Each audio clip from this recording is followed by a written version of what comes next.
omwami ono yali yeefuula wa kabi nnyo ng'ayogeza pasita Bujjingo mu kampala eno yonna naye tumwanirize. Abooluganda Mukama yeebase omusumba sekwefuula wa kabi oli wa kabi kiri kyanyingiramu nga nyiramu element y'obwakatonda. In fact nga tuyingira comedy nali njagala sooka kwogeza gwe naye ng'amafuta mangi ne gannema era ensonga lwaki bweba ngenda ku show zange onyimba okozesa zizo oba sebbanga bakimanyi banyulira sina luyina rigitoni zange zonna okozesa zizo naye kindeeze wano okozesa eddakiika y'omusumba mwana obulamu bukyankalanyeewo abasinga wano bakimanyi naye zize wano mwana akyusa obulamu nga bwe mpulya baganda bange balwawo obujulizi mbeera ku kyaki mbeera ne ku ssimu nendaba bwokyusiza obulamu. Olunaku lwajjo olukeeseza leero nasuza ensambi eyo naye nga ndaba obulamu bugenda omulimu kirowoozo nekijja nekiŋŋamba naye bw'ofiirawo mesajja ogenda gendawa neŋŋamba kagenda atleast ndogoke kubanga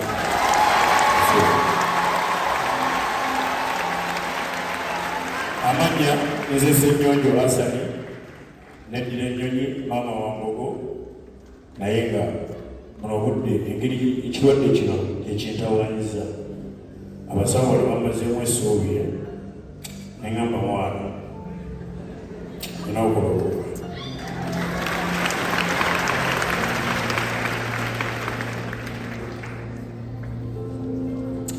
munsonyiwamu katono yes moment wano mbaddewo leero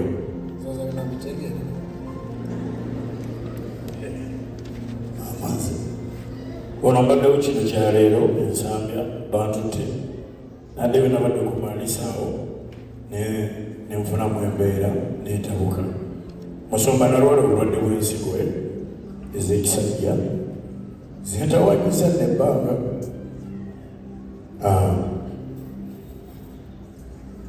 sorry sikyali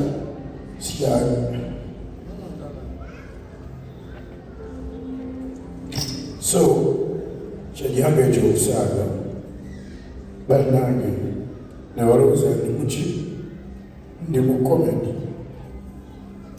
nenzijanga ntaawa ansiyibwa paka embeera lwezenga entawaanya naye waliwo abanyambako yensonga lwaki ekyaliwo omukuba otisepambo eriwo ekyatasiramu n'abalala naye musumba ensigo zino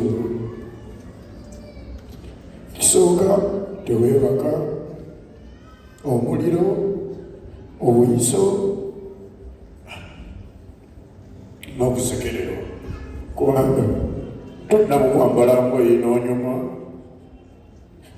buli omu akutunuulira buli andabaze azonga tunuulira mpala yalwana empanama gandi teriimu lino wengenza ensambya nebanzijako sente zebanzijeko zonna zembadde nazo ndoza emitwalo nga 2 nebakola sikaani enesembayo nebansaba sente nyingi nonsawo namba amagezi nandifaaninga wano emulago okusaba zibadde nga 12 nga bwolabaamu bwentuusa emulago kuba ate abasawo bwe bamubadiringa gonna nebagamba olinamu omubiri awo negamba siina kati gagende mu kyaki bansabire ekyo nakyo kigwe efe nga ndongosalizo bansabira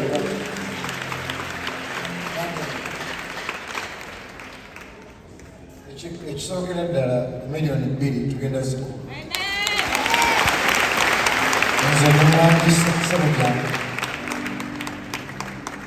natwayo mmeka nga tetunasaba taata munaye katonda yakoleese wanene mukyalawo sebo ngenda kuwa miliyoni emwe era ngenda genda ne bbulumu yanyeeretere kati ssaawa zino olwaleero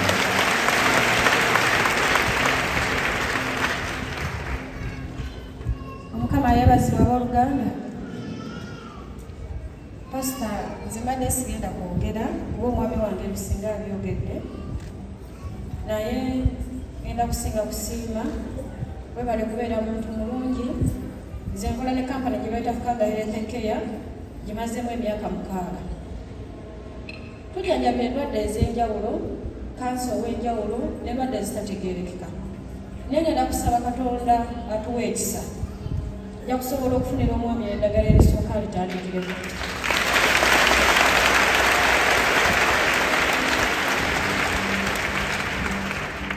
Nze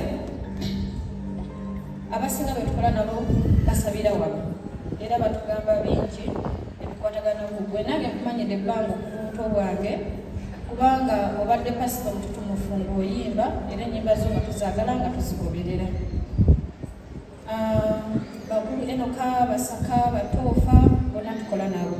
So tweyanziza byonna era ngenda kusaba nja kusobola okumpakingira eddagala eritandikibwako asobole okuba nga atandika okubeera eddagala era nsaba Katonda yaba omujjanjabi ffe tumuwa eddagala.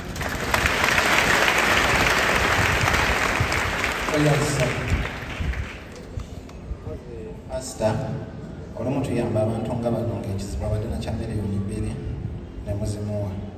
Naye n'asigala waliwo obulamu bwa bulijjo akantu akatonotono.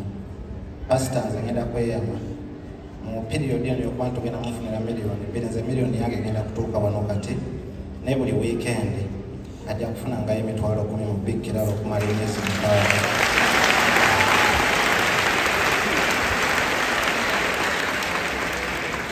Kubanga ate musajja wa nnyonyi, nze ndi wa nnyonyi nyange, nze simunga kabisa. Nze si nnyonyi sayiso kono kunyawo wambogo mama ina magembe nakayi Florence. Tweyanziza nnyo tweyanziza. Thank you. Ofunye eddwaliro, ofunye weekly income, ofunye ne miliyoni emu. Katonda yesu. Kakati katumusabe ayi Mukama wawonya endwadde ezaalema abasawo. Omusajja ono Amaziga g'Akabye agakabidde mu kanisa wabweru. Amaanyi go gendabye nga gawonya endwadde ezaalema abasawo. Omusajja ono alidde okwebaza mu linnya lya Yesu Kristo mu Nazaaleesi. Kale gwe ekirwadde mute era omuveeko nga maama bw'agambye Katonda ye mujjanjabi asinga. Mu linnya lya Yesu Kristo twala ekyamagero kyo mu linnya lya Yesu Kristo Mukama waffe tusabye amen. Amina musumba neyanze ekyaki yonna naye musumba akayimbako kali akanzizaamu essuubi butuufu bwembeera yiringitoni yange newake wange mbeera yo n'obwana bwange omukyala yanoba anti nga waka wambo akayimba wannaaza tukayimbemu wano ngende etuula waliawo genda kuddamu essuubi enesekendi kwambulyako enfiiri nga mulamu nyaga kuba life webaawo kate tegemyawo nono bajja okunyamba banyimbireko kubanga wulira nga mulikeeka atereza kale oguloboozi kubiri kujja kugondera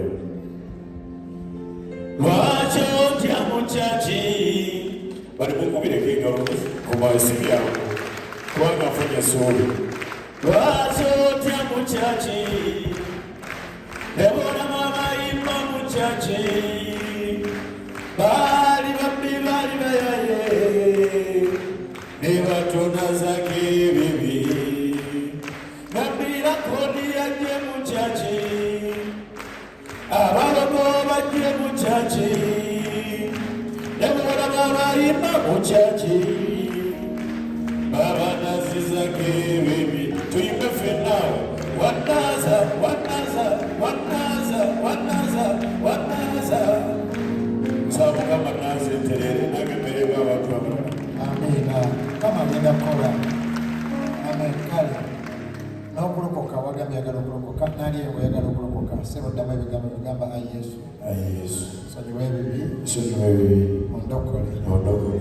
Bwe ndituuka okufa. Bwe ndituuka okufa. Omwoyo gwange. Omwoyo gwange. Gugende mu ggulu. Gugende mu ggulu. Wandiika erinnya lyange. Wandiika erinnya lyange. Kitabo ky'abalokole. Kitabo ky'abalokole.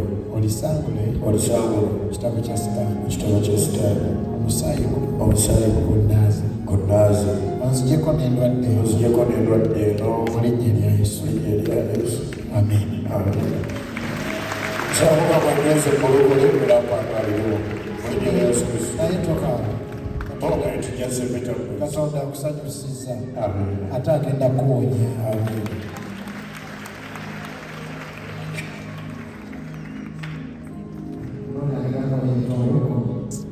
Yes.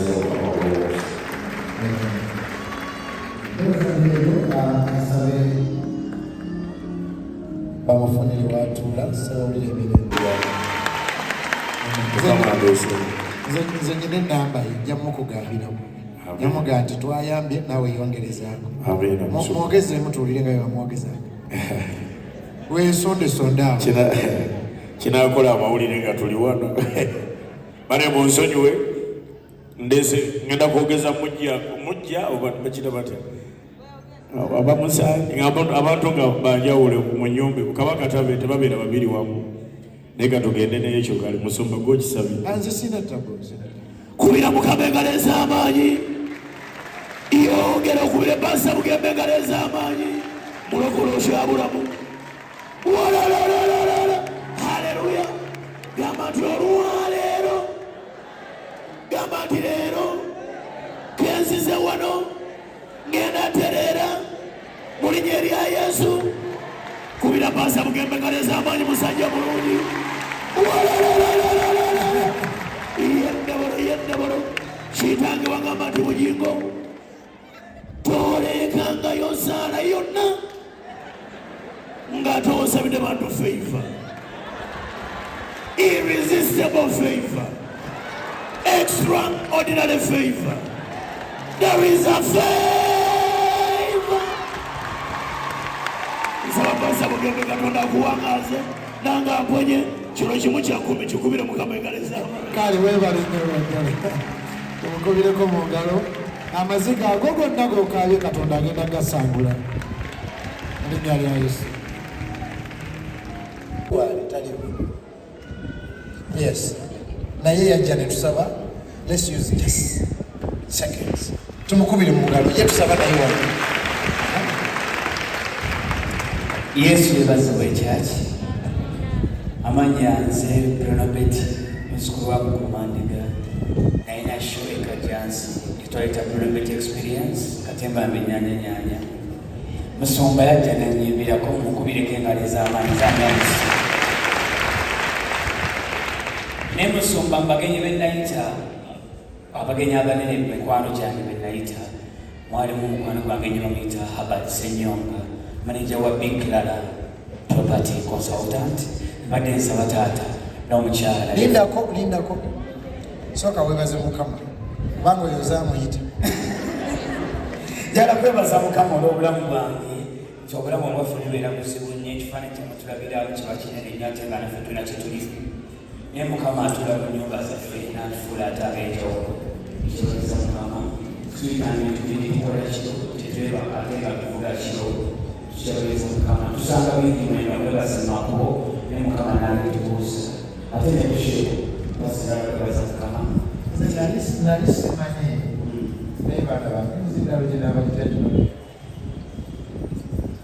nze nali simanyi nti oli w'amaanyi nnyo bwoti naye natuuka ekajjansi ng'ekisaawe kijjo Katonda situla abantu nze mulaba wano buli sande okula kibuso amina musonga naye era naye katwaliyo 30 seconds tumwebalizeeko Katonda.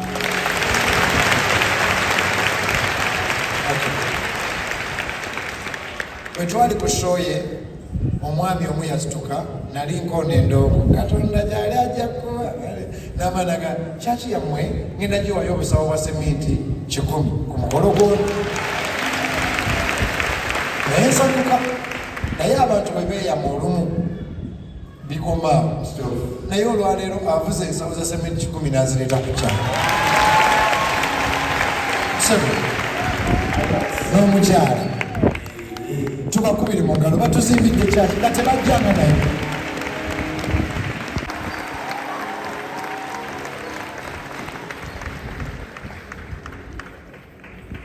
Mukama yeebazibwe.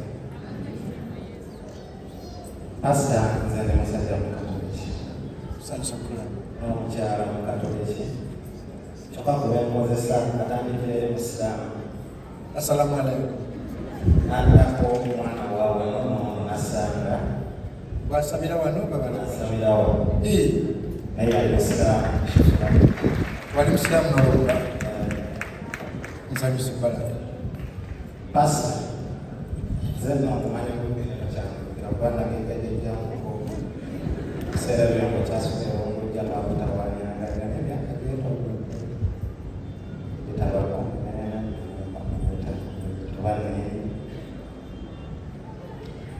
ndi musajja eyalengera kyaki eno nga mpitaawo nakyatambula nensaba mukama akkirize mbeeko kyenteeka ku kyaki kubanga nina kitasobola kubeerabirako. Twali tutambula nga tuyita ku nnyumba ali n'omwami bamuyita Were n'ogamba nti kambasabire bamulikula mukama ajja bafula ow'amaani era mutusibira ssebo ndi omu ku basajja ab'amaani.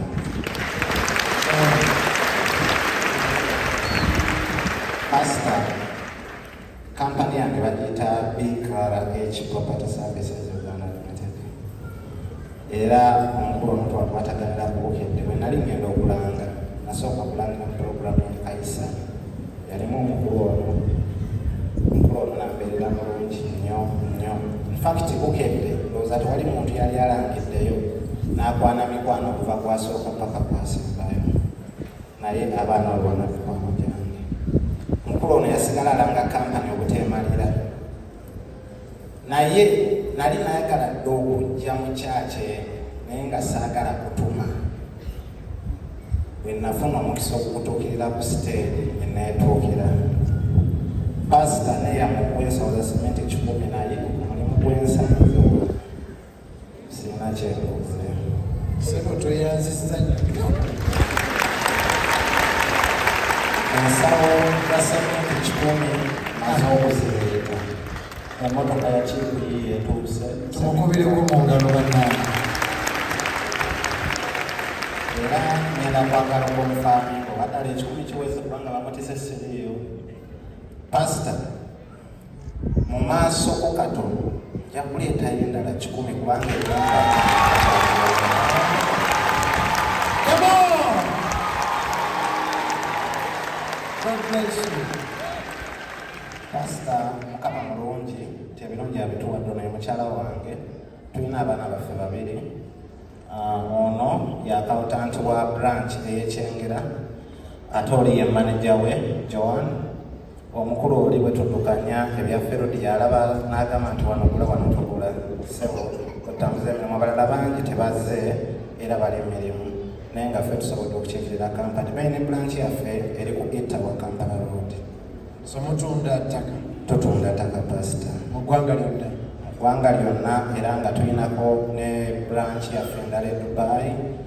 Bakadaama gye bagenda ne basasulira ensimbi zaabwe ate ne zitutuuka kuwano era nga ku kakiiko ako kaliko DJ Ram abamumanyi wa Kirabu Venom. Ninako ne ambassador president be bantu era ssebo buli kiseera siva ku nnyonyi mba neewuuba okugenda okulaba ekintu bwe kitambula mukama wange.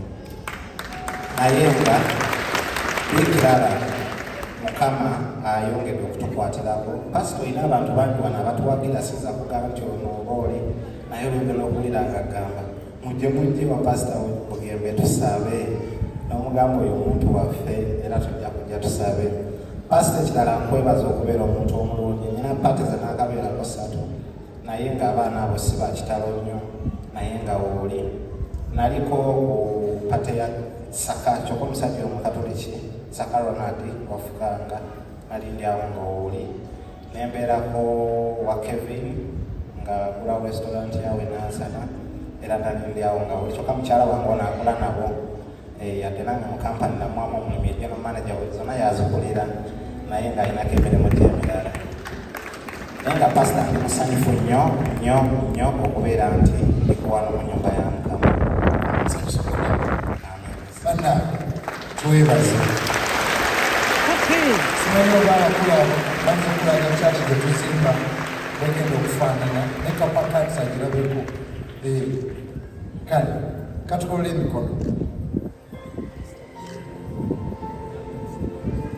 Mr. Hamad Senyonga ne Clara tubeebaza kansembere wali wali tukwebaza okwekanisa saawa za sementi 10 bwe bawo 2 Katonda ayogera okuwomukisa ennyumba yo ne mukyala wo era n'ennyumba yo n'abakozi bonna.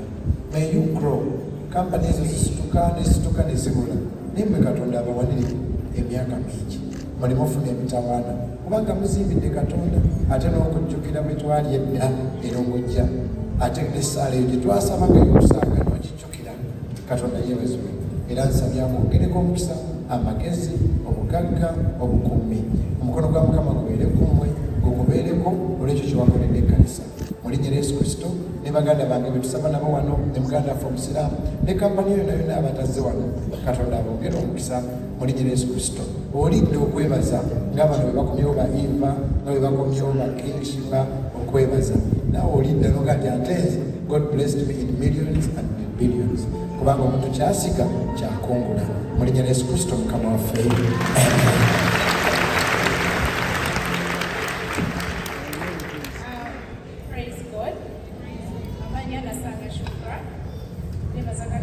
Worship house, including the church from 2012.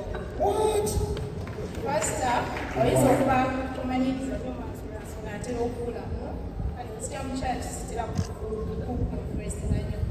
But it was last year when I went Zenga to Pastor Chino, son of Wasa, I'm just but later, I talked to you, that was last year. Nega Pastor, when I went to Savannah, I was also a single mother. One number, Shufra, or in a number, I can't see a number you somber. Then I want a number and get to jump on better. The 2 hours, 2 get an end with one, but then I didn't manage a campus and I quit so. Person and I'm going to put Jack Cola, but the result motivated me. So last year, I sent a message. I came to Papa. Nina graduation. Tukoze tutya. No ngamba ngenda kujja going to honor it as master of ceremony. Era Pastor Wajja. Wajjukira bulungi. Kuzeemu. Wajja ne Joan, the whole team. Omukolo gwe gwali mulungi era wangamba ekigambo nga Shufra omaze okusoma eyubiwedde tugenda kubula mulimu. Pastor from that day of graduation yange sabula ko mulimu ebintu bize bibeera bulungi kama nawe enkoze bulungi nnyo nga bw'okiwulira. Clara era mbadde nsaba ndi mwana wa kyaki mabi mujje mutuwagire ntutunda ttaka ku nguudo zonna eziyingira Kampala kya kubeera musanyufu nnyo. Ndowooza byebe oyazi Clara waffe agambye sijja kweyongeza mu kyaki za bizinesi abalokole kale tumukubireko mu ngalo mulimu.